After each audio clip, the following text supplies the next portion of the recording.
My name is Elise. I live in Portland, Oregon, in a quiet apartment that gets too much rainlight and not enough sun. But it's mine. I design interiors for small businesses, mostly cafes and bakeries. The kind of spaces people remember, not because they're perfect, but because they feel like home. I've always been the calm one, the peacemaker, the person who smooths things over and makes sure everyone has a seat at the table, even if it means I end up standing. When I got engaged to Daniel last fall, I thought things were finally settling into place. My family smiled in the photos, helped with flower samples, even offered to front the deposit for the venue. There were moments, little ones, where I felt out of step. A strange silence when I mentioned guest lists. A skipped call when I needed help picking music. But I didn't push. I figured families get tense before weddings. And mine was no different. Besides, they said they were proud of me. And I needed to believe that. That morning started like any other. I was dropping off fabric swatches at a new client's office downtown. And I stopped by my parents' house early to leave a sample album for my mom. I came in through the side door, the way I always had since high school, still knowing exactly where the floor creaked and which cabinet sticks. The house smelled like eucalyptus and coffee. There wasn't anyone around. No voices. No footsteps from upstairs. Just a single folded sheet of paper sitting on the counter, right where my mom used to leave reminders about errands or leftover soup. It wasn't on her usual pastel stationery. It wasn't written in her familiar looping blue ink. It was plain white. Black pen. Sharp lettering that looked copied from a legal memo. Weddings canceled. Expect a call from our attorney. That was all it said. 7 words. No signature.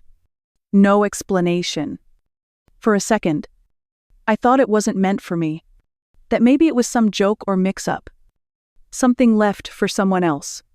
But the way it sat there, so centered on the counter like it had been placed with intent, made something shift in my chest. Like a picture frame tipping just before it falls. I didn't cry. I didn't scream. I just stood there with my hand hovering over the note, heart knocking loud in the silence, trying to remember if I'd missed a sign. Something small. Something obvious. I picked up my phone and texted my mom one word. Understood. I stared at the note until the words stopped making sense. My fingers hovered just above the counter. Like touching it might make it more real. Weddings canceled. Expect a call from our attorney. Each time I reread it, the meaning deepened, like ink bleeding through paper. My heart didn't race. It slowed. Everything inside me dulled at once. Like someone had turned down the volume on the world. I backed away from the counter and leaned against the sink, needing something solid behind me. I didn't understand. Nothing had happened. There was no argument. No cold feet. No late-night phone call from Daniel with a shaky voice and excuses. I checked my phone. No messages. No missed calls. Just my own single word, reply to my mother. Sitting there, like a pebble in an ocean. I read it again. Understood. At the time, I meant it as surrender. I didn't know I was responding to a declaration of war. I left the house without picking up the album I came to drop off. The sky outside was cloudy, soft with spring haze. I got into my car and drove without turning on the radio, without even adjusting the seat. I didn't go to work. I didn't go home. I ended up parked outside a Target, hands resting on the steering wheel for almost an hour, breathing like I had to remember how. My mind ran circles, replaying every recent conversation. Was it about the floral budget? When I told Ava she couldn't bring a +1 she barely knew. When I insisted on having my old college roommate give a toast, every interaction suddenly felt like it carried some invisible weight. Clues I had missed because I thought I was safe. Because I thought family meant something. That night, I sat on my couch fully dressed. Shoes still on. Fingers curled around a mug I never sipped from. It wasn't until my cousin Margot messaged me that the fog began to crack. "Hey, She wrote. I think this was meant for someone else. She attached a screenshot. I opened it, expecting a photo or a meme. Instead, it was a group chat thread. Title: Owen's Family Wedding Revisions. I scrolled down. My mom. My dad. Ava. My aunt. Even. The messages were dated just 2 days earlier. They were discussing timing, flowers, photographer availability, same venue, same guest list. One detail was different. The couple's names. Ava and Nathan. My chest went tight. I reread it 3 times before I could even react. Ava and Nathan. My sister and her fiancé, who had gotten engaged barely 4 months ago. My florist had replied in the thread. The invoice is updated with Ava's name. My photographer had sent a draft timeline. Ava and Nathan's entrance song. The one I picked. I wasn't just removed. I was replaced. Ava had even commented at one point. At least the photos will be cute now. My mom had responded with a heart emoji. My vision blurred. But I didn't cry. It wasn't sadness. It was the kind of fury that doesn't scream. It burns cold. I'd trusted them with deposits, with scheduling, with final confirmations. They said it was easier that way. I thought they meant for convenience. I didn't realize they meant easier to erase me. The dress I spent weeks customizing. My mom said a simple cut would be best. She used the phrase not too attention-grabbing. Ava once laughed and said I wasn't a showy bride. I thought they were being helpful. I thought they wanted things to feel understated and elegant. Now I realize they wanted them transferable. I checked my inbox and searched for my boutique confirmation. Gone. I checked my bank app. The latest charge to the boutique wasn't mine. I called the boutique's front desk. Already knowing what I'd hear. They said Ava had picked it up yesterday. That it had been altered to her size. That it was under the Owens family account. That night, I opened my laptop and pulled up the website for the venue. I clicked on the schedule. The date was booked. Still my original date. Still my music. Still my string quartet. The couple listed for the day private event. But the email confirmation I found later said Ava and Nathan Owens. I had become a placeholder. A trial run. And they didn't even hide it well. They didn't even clean up their digital footprints.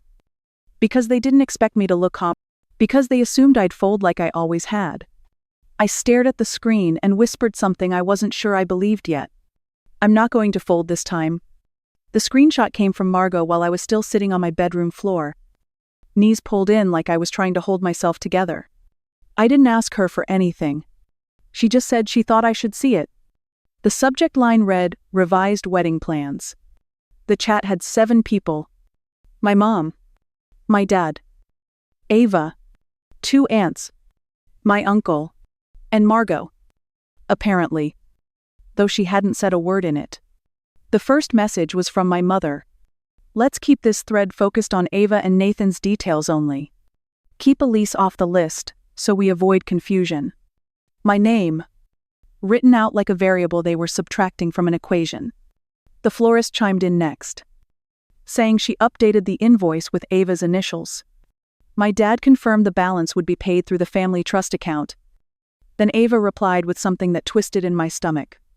I just don't want it to feel like a hand-me-down. You know, I blinked at the screen, trying to understand what was happening.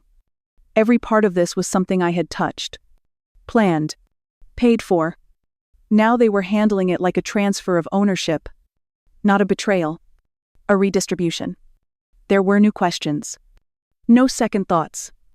Not a single message that suggested this might be cruel or wrong or even complicated. Just logistics. Just schedules. Just casual cruelty dressed as coordination. I kept scrolling.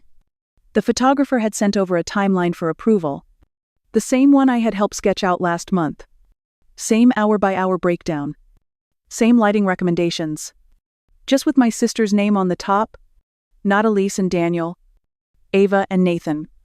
Aunt Meredith had written that Ava deserved a day to shine. Especially after how much Elise's engagement had taken over last year. My mom responded with a thumbs up. Someone sent a Pinterest link. No one objected. I felt myself slip out of my own body, like I was watching someone else's life from across a window. I wasn't angry yet. I wasn't even hurt. I was disoriented, like I had walked into a room where my life had been taken apart and rearranged to fit someone else.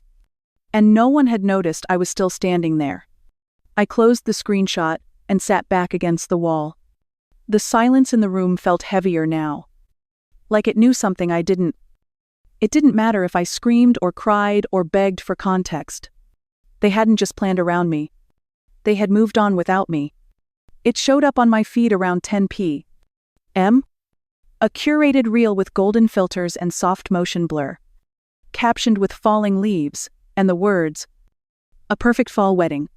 I didn't recognize the account name, but I knew the venue instantly. The camera panned over the chapel entrance I had chosen. The stone archway I'd fallen in love with the first time I visited. Then it cut to the aisle. Ava was walking down it. In my dress. It fit her like it had been made for her. Because it had. I watched her glide past the rows of white chairs while the same string quartet played the song I'd picked for my entrance. Not just the melody. The arrangement I'd asked them to transpose for the acoustics in that room. The guests stood and clapped. My mother dabbed at her eyes with a napkin. My father clinked a champagne glass. The photographer captured them beaming as Ava twirled at the center of the dance floor. The same dance floor I'd measured for lighting patterns. The same florist garlands I had ordered. My name wasn't mentioned. Not in the video. Not in the captions. Not in the tags. There was no photo of me tucked into a frame. No mention of a previous plan. It was like I had never existed. The comments rolled in below like confetti. "She's glowing. What a beautiful family. The perfect bride." Someone wrote that Ava had always seemed elegant. Another said the Owens family really knows how to throw an event. I stared at the screen until my eyes burned. Not from tears. I didn't have any left. Just from how long I had to keep watching to believe it was real. Not a nightmare. Not a bad dream or a cruel joke or some digital mistake. They took everything. The dress. The song. The space. The moment. And they made it theirs. Without flinching. Without hesitation. Without me. I opened my laptop at midnight. The apartment silent, except for the hum of the refrigerator and the occasional creak of settling pipes. My fingers hovered over the trackpad before I moved them with purpose. Not rage. I created a folder and titled it in plain font. Proof. The first thing I saved was the group chat screenshot from Margot. Then the video. Then my bank statement from 2 months ago showing the florist deposit. I highlighted the transaction ID and matched it to the new invoice under Ava's name. Sent just last week from the same email address. I started a spreadsheet. One column for what I paid. One for what was transferred. One for who signed the updated documents. It didn't take long to see the pattern. Every item that was once mine had been rerouted. The venue. I found the PDF contract I signed. Then the cancellation confirmation that had been sent to me with no explanation. A few days later, a new booking confirmation was sent to my mom's email. Same date. Same vendor. Different bride. The dress boutique invoice was trickier. I'd paid the deposit months ago, using my business card. But the final payment had come from the Owens Family Trust. When I called the store pretending to confirm a pickup, they said the gown was filed under Ava Owens. They assumed I was her assistant. The florist. The photographer. The cake designer, all of them had some variation of a revision order. A name swap. A client change. In most cases, I'd been quietly removed. No notice. No refund. No record in the current file. At first, I told myself I was doing this for clarity. That I needed to understand how it happened. But each document added weight to a different part of me. I wasn't looking for closure anymore. I was preparing for something else. I scrolled through emails and found the one from my mother. Sent 3 weeks earlier. She had asked me to sign a budget consolidation sheet so she could help me manage expenses. The file was titled Planning Simplified. It looked harmless, organized even. At the time, I thought she was trying to help. When I opened it again, I saw it clearly. At the bottom of the sheet was a section marked Allocation Authority. My signature was next to it. In tiny print underneath, the words read, Reallocation for family use permitted upon discretion. No date. No clear limits. I stared at that sentence until my screen dimmed. Then I moved it into the folder.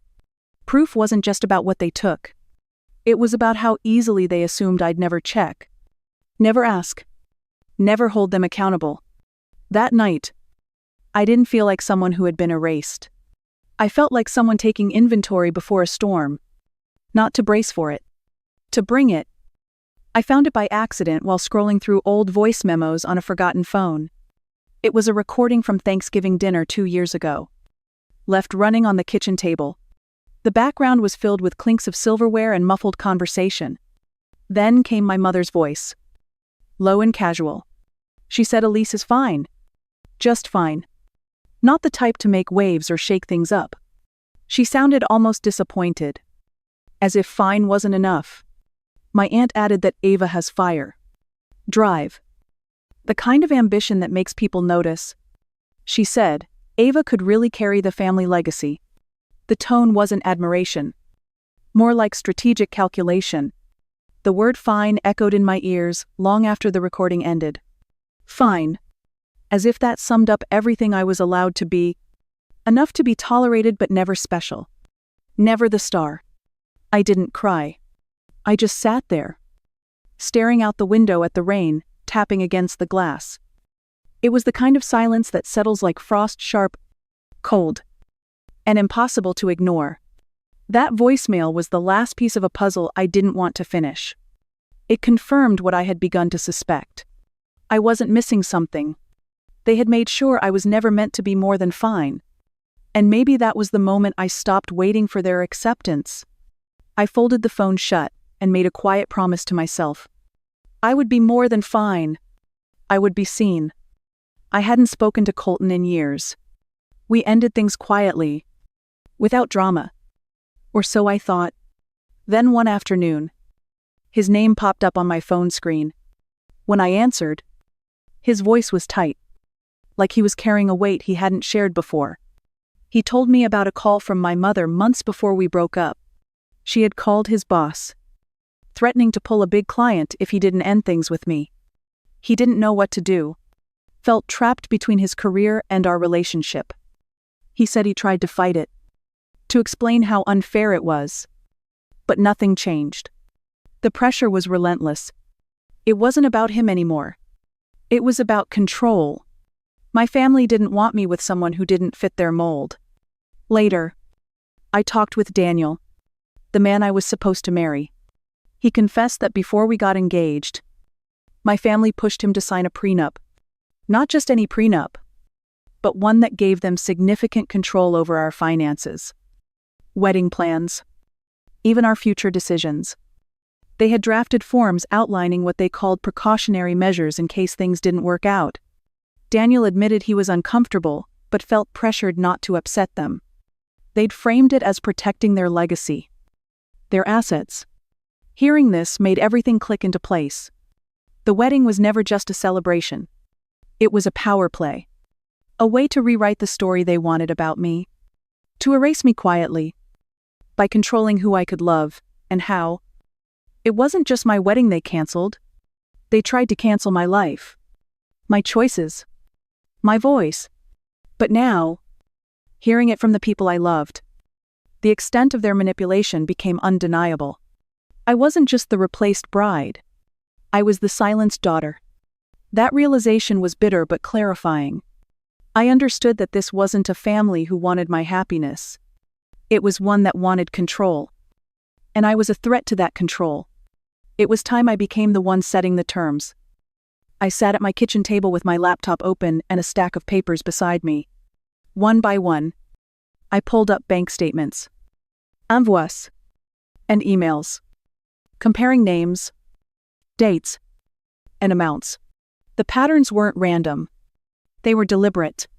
Each screenshot I saved was a piece of a puzzle. Payments I had made in good faith were now listed under Ava's name or the family trust. Contracts I signed were quietly amended. I found emails where my mother had asked me to sign documents labeled as budgeting tools, but they were more like permission slips for taking control. I created spreadsheets to track everything. One column showed what I had paid. Another showed where the money was redirected. A third held notes about when and how the changes were made. It was overwhelming, but it gave me clarity. The financial trail was the hardest proof to ignore. Vendors confirmed the new billing arrangements. Deposits I remembered making were missing or reassigned. It wasn't just a family dispute. It was a calculated erasure. What stung the most was how casual it all felt to them. An email from my mother asked if I was okay with a consolidated budget, making it sound like a favor, but it was a trap. Signing those papers gave them the authority to move assets from me to Ava without another word. I wasn't just gathering evidence. I was rebuilding my story from the pieces they tried to scatter. Each new discovery steeled me. This wasn't just about reclaiming what was mine. It was about making sure the truth couldn't be ignored or rewritten. By the time I closed my laptop that night, I wasn't the confused girl who had read that note on the kitchen counter. I was someone preparing for a fight. A fight that was no longer about feelings, but about facts. That night, I sat before my laptop, fingers hovering over the keyboard. Instead of pouring out my feelings, I chose to let the facts speak. I started typing a simple headline. This is what they erased. I attached screenshots, bank transfers showing payments made in my name, invoices reassigned to Ava, emails where promises were quietly broken, new embellishments. No pleas. Just evidence laid bare for anyone willing to see. I wrote calmly and clearly. I wanted readers to feel the weight of the truth without the noise of emotion clouding it. I pressed post and sat back, waiting for a response I wasn't sure I was ready for. Within hours, my story had spread beyond my circle. Messages poured in from strangers, friends, even people I hadn't spoken to in years. Many said they saw themselves in my story. Some had been silenced, replaced, or erased in their own ways. The viral response was overwhelming but also grounding. It was the moment I stopped fighting alone. Public eyes were on the truth now, and no amount of quiet denial could drown it out. Posting wasn't about revenge. It was about reclaiming my narrative, on my terms, backed by facts. And that made all the difference. The day I was served the lawsuit was the day everything changed. The papers accused me of defamation and emotional instability. They claimed I was spreading false stories to damage the family's reputation.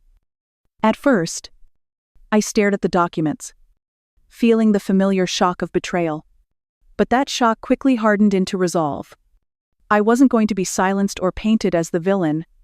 I contacted a lawyer and handed over every piece of evidence I had gathered. Screenshots, bank records, emails, contracts. Every detail showed the truth in stark relief. Together, we prepared a counterclaim. It outlined breach of fiduciary duty, financial misrepresentation, and emotional distress. It wasn't just a fight over words anymore. It was a battle for justice and recognition. Filing that counterclaim was the moment I stepped fully into my power. No longer reacting, but leading. No longer a victim, but a force. The family had thrown their first legal punch, but I was ready. My evidence was meticulous. My voice was steady, and I was prepared to stand firm. No matter how long the fight took, the courtroom was quiet, almost sterile. I sat with my lawyer beside me, my hands resting on the polished wood of the table. Across the aisle, my family looked tense but composed. Their arguments rehearsed but fragile. The judge asked for facts, not emotions. Evidence was presented: emails, contracts, financial records. Under cross-examination, their claims of my instability faltered. They couldn't provide clinical proof. Their stories felt hollow next to the papers laid out before the court. I watched calmly, breathing steady. No victory cries or tears. Just the quiet strength of knowing the truth was finally being heard. When the ruling came, it wasn't a dramatic shout or a slam of the gavel. It was measured. The judge granted me temporary control over disputed funds and the right to mediate the remaining matters. It wasn't the full closure I wanted, but it was progress. A foothold. Leaving the courthouse. I didn't smile. This wasn't about winning or losing anymore. It was about standing tall after years of being pushed down. The fight was far from over. But now I was no longer fighting alone or in the dark. A plain white envelope arrived on a quiet Tuesday morning. There was no return address. Inside was a check, an exact match for the damages I had carefully tallied months before. No note. No apology. Just a number in cold ink. I held the check up to the light, tracing the faded signatures and crisp edges. It was a quiet acknowledgement of all that had been taken. It was not forgiveness. It was not peace. It was a final, undeniable admission. I didn't cash it. Instead, I placed it in a frame I found in the back of my closet. Beneath the glass, I added a small brass plaque that read proof that they knew. Proof that I hadn't imagined any of it. That frame sits in my living room now. A reminder that truth doesn't always come wrapped in kindness. Sometimes it arrives as a check, with no explanation. And sometimes, that is enough. It wasn't the ending I dreamed of. But it was an ending. A quiet victory that I could hold on to when the rest of the world seemed to want me to forget. Since the court ruling, I've been working on something new. I started a nonprofit focused on helping women who feel trapped by their families. Women whose voices have been silenced or stolen. The kind of women who might not see a way out but deserve one. It's not just about legal support. It's about creating a space where stories can be heard without judgment. A place where strength is found in sharing. And healing begins when silence is broken.